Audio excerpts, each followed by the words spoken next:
झाल की हाईवे से कटी हुई टूटी फूटी पक्की सड़क कौन सी थी लालबाग जयपुर को जाती है, जो आज शिक्षा आवश्यक है, पहले काफी खुशबूदाऊ हुआ करता था।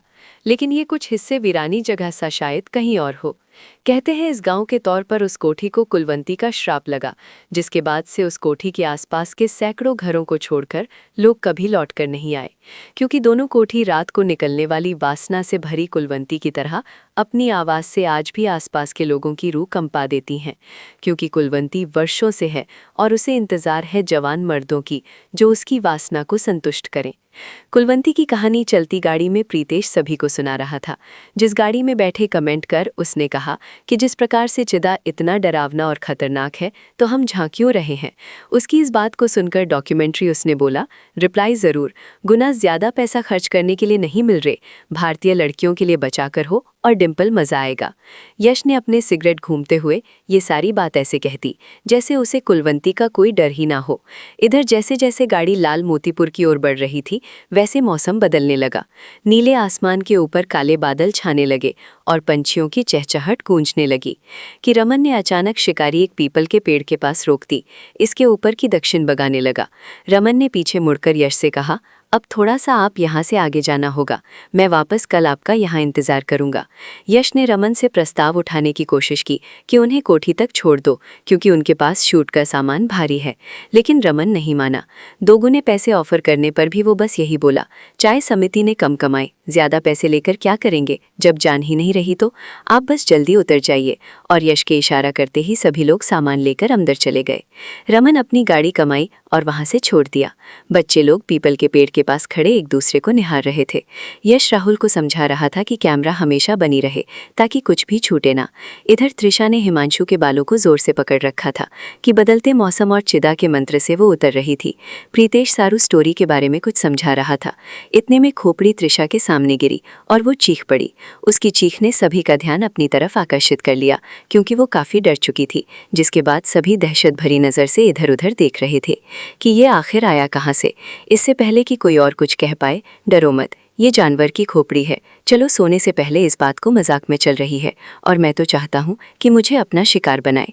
मोनू सब्सक्राइबर भी पहले के मुकाबले थोड़ी शांत होती है, लेकिन उसके चेहरे पर अभी भी डर साफ साफ दिख रहा है। और इन सभी से अलग प्रीतेश न जाने क्यों पीपल के पेड़ से धागा निकालकर अपने हाथ में बांधने लगा। एक व्यक्ति ने उसे आवाज देकर बुलाया, फिर सभी आगे निकल गए। रास्ते में उन्हें कोठी जैसे ही बिखर मिले।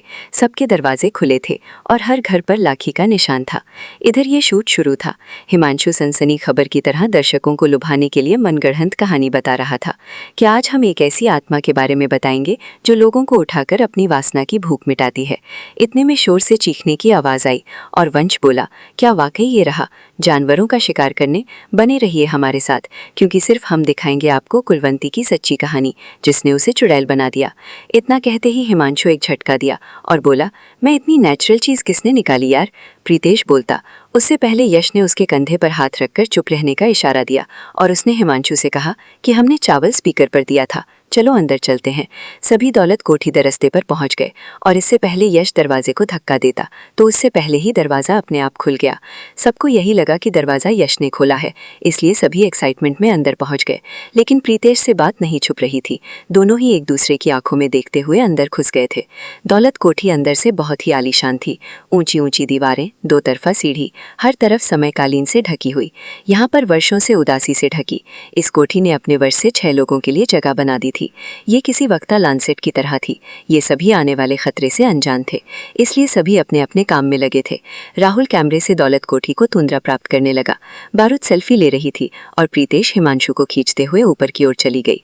इस बीच यश चिद्धा के बाल वो देख पा रहा था जिसका अंदाजा उसे नहीं था। प्रीतेश यश की तरफ देखते हुए कहा, हमको लौट जाना चाहिए, इससे पहले कोई अनहोनी हो जाए। यश के चेहरे पर भी चिंता की लकीरें साफ दिख रही थी कि आखिर फल है। उसने कितनी भी हॉरर शूट किए, ये सब उसके लिए पहली बार था कि जब उसने सच में कुछ एहसास किया। और यश प्रीतेश की बातों पर मन बना ही रहा था। इतने में उसे ऐसा लगा जैसे कि कोई अच्छी बदल सकता है। इस देखने के लिए चैनल लूप ढूंढ के सहारे उसके नीचे गया। प्रीतेश ने उसे धक्का देकर बचा लिया और बुद्धि जमीन पर गिरने की जगह वापस अपनी जगह पर खड़ी हो गई, जिससे प्रीतेश और पारुल के होश उड़ गए और वहीं बेहोश हो गई थी। मौसम और विकराल हो गया। हवा तेज चलने लगी और बाहर खंडौर अंधेरा छा गया। यश आकर गया और पारुल को संभालने लगा। अब प्रीतेश चाहते थे कि हिमांशु एवं चिधा यहाँ से बाहर निकले, लेकिन एक पल भी रुक नहीं सकते थे। ये कहते ही दरवाज़ा बंद हो गया। जहाँ से अंदर आए थे, प्रीतेश चिल्ला उठा, हम टैप में थे। जितना मैंने उसके बारे में पढ़ा और जाना है, उस हिसाब से तो कोई नहीं बचेगा। और जो इस वक्त उनके कमरे में उतर गए, लेकिन अगर अब उस बच्चे को भून ले जिसमें एक नहीं बल्कि 2 आत्मा के निवास हैं, तो शायद समझ सकते हैं, क्योंकि इस वक्त से कोई माल है। बाबा सिद्धि प्राप्त हो चुके हैं। पहले आए लोग इस बच्चे के साथ आए थे और बच नहीं सके, मतलब वह शाप भी कहीं होगा। अगर कोई उपाय है तो हमें कोशिश करनी चाहिए। पारुल अभी भी पूरी तरह से होश में नहीं आई है, क्योंकि उसकी पलकें कभी खुशी तो कभी बंद होती हैं। इसलिए यश ने उसे वहीं सोफे के पास लिटा दिया और बच्चे को गठजोड़ ने वादा किया कि वो हिमांशु एवं चिधा तीसरे में झुके क्या कुलवंती के कमरे में घुस गए और कुछ पता नहीं चला। हिमांशु को कमरे तक पहुंचना अजीब लगा, क्योंकि जो घर 4 सालों से बंद है, उसका ये कमरा इतना सजा धजा कैसे है। बिस्तर पर बिखरे हुए फूल, अंधेरे में रोशनी चमचमाती रंगी मोमबत्तियां और म्यूजिक, जिसे सुनकर तो ये नहीं समझ पा रहा था कि कोई रोमांटिक म्यूजिक है या रहस्यमयी। और सोचो, उससे पहले प्रीतेश ने उसे अपनी तरफ ऐसे खींचा कि वो सब भूल गया और उसके प्यार में खो गया। गैलरी बाथरूम राहुल अपना कैमरा रोल करते करते कुलवंती के कमरे के पास पहुंच गया, जहां अचानक प्रीतेश और हिमांशु का प्यार पैदा होने लगा। राहुल दोनों के इस प्राइवेट मोमेंट को भी कैमरा कर रहा था। राहुल को प्रीतेश के रंग रूप और उनमें फर्क नजर आने लगा। वन पीस में खड़ी प्रीतेश के बदन पर साड़ी थी, माथे पर लाल बिंदी थी और आंखें खतरनाक थीं, जैसे व्याग्रा लिए हो। इन सभी बदलावों के साथ उसका हिमांशु से प्यार करने का अंदाज भी बदल गया। वो अच्छी तरीके से हिमांशु को छू रही थी। ये सब देखकर राहुल पसीने से लथपथ हो गया। फिर भी सब रिकॉर्ड किया जा रहा था। इधर हिमांशु इस बदल से दूर करना चाह रहा था, लेकिन प्रीतेश के अंदर समाई हुई कुलवंती ऐसा नहीं होने दे रही थी। इससे पहले कि हिमांशु उसे खींचता, कुलवंती ने उसके गर्दन पर ऐसा बात किया कि हिमांशु वहीं बेहोश हो गया। राहुल को लगा कि उसकी नजर से दूर है, लेकिन कुलवंती ने एक झटके से ऐसे उसकी तरफ नजर फेरी कि मुड़ा हुआ कैमरा उसके सिर पर कोचने हारने लगी और वो अंतिम सांस लेते बेहोश पड़ा रहा। प्रीतेश यश से कह रहा था, ये शाप तौर से गुजरने के सिवा कुछ नहीं करता है। लेकिन अचानक यश की नजर टेबल के नीचे पड़े खेत पर गई, जिस पर दोनों हाथ के निशान पड़े हुए थे। यश ने वह शाप उठाया और बाथरूम के पास चला गया। रमन ने उसे आवाज देकर बुलाया, ये खादा कैसे निकला होगा। इतना कहते ही यश की दशा और उस वक्त से प्रभावी लिखावट में दिखी, जिस पर लिखा था, तब तक वापस लौट कर नहीं आएगी जब तक वो अपने अपमान का बदला ना ले। आखिरी बार त्रिशा और उसके गले में किया जा सकता है। तब तक रहेगी जब तक पीपल के पेड़ का धागा और ये पवित्र गंगा के पानी में न घसा जाए। ये यश तायथा लिहा था। इतने में त्रिशा के शरीर में मौजूद कुलवंती वहां पहुंच गई। यश अच्छी को ज्यादा देखता है और वो चिधा के पास आता है और उसकी गर्दन को जकड़ लेती है। इधर फिश की नजर चिधा पर मर जाती है, क्योंकि कुलवंती उसे कभी भी खत्म कर सकती थी। उसकी आंखों से आंसू निकल रहे थे और उसे और भी ज्यादा डरावना बना रहे थे। अचानक से कुलवंती ऐसे चीखी कि दौलत कोठी के साथ साथ आसपास का पूरा गांव डोल गया। लेकिन उसकी चीख की प्रशंसा 4 साल की बर्थ का था और उससे पहले हुई उसकी अपमान शोध का था। अचानक रुधि पड़ गई। कहा गया, तू वर्षों से मुझे तेरा ही इंतजार था। यश यश सिंह, दौलत सिंह का बेटा। जिया यही नाम था तेरे बाप का। बस दे तुझे नहीं बताया कि मुड़कर कभी दौलत कोठी मत जाना।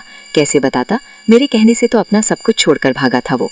उसके प्यार को स्वीकार तो उससे जबरदस्ती उसी गांव के फर्श के सामने परोस दिया, पर उल्टा मुझे ही वर्षाप बना। पूरे गांव में बदनाम किया। पूरे गांव में लोग मुझे गंदी नजरों से देखने लगे और आने जाने वाला इंसान उससे संबंध बनाने की कोशिश करने लगा। लेकिन बदला नहीं, ये कुलवंती हूं मैं, और बदले के बाद थी, और मेरे इस अपमान का बदला अब तेरे मौत के साथ ही खत्म हो जाएगा।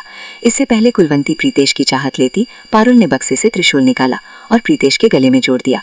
यश और प्रीतेश उसके चंगुल से आजाद हो गए। कुलवंती चीखी, बूटी खत्म नहीं हो सकती, वापस आऊंगी इस बच्ची के पास। ये कहने के साथ ही उसकी आखिरी मुलाकात हो गई, जिस पर प्रीतेश ने अपने आग से निकले बच्ची को खोलकर लपेट दिया। कुलवंती के तरात होते ही दौलत कोठी का दरवाजा खुल गया और अगली सुबह भी हो गई थी। काले बादल छट गए थे और हल्की बारिश हो रही थी। यश, प्रीतेश और पारुल ने चैन की सांस ली, लेकिन अंत में था कि उन्होंने 3 साथियों को खो दिया। उन्होंने बक्से के साथ कुछ जरूरी सामान को उठाया और वहां से निकल गए। जब पीपल के पेड़ के पास पहुंचे तो वहां उसे कुछ दूरी पर रमन की गाड़ी के साथ आया, जो नीचे देखे यहाँ पर पूछता। सभी गाड़ी में बैठ गए। यश ने रमन से कहा, अब हमें बस स्टैंड इस खाई वाले रास्ते से छोड़ना है, जहाँ गंगा बहती है। एक आखिरी काम बचा है, जिसे पूरा करना है।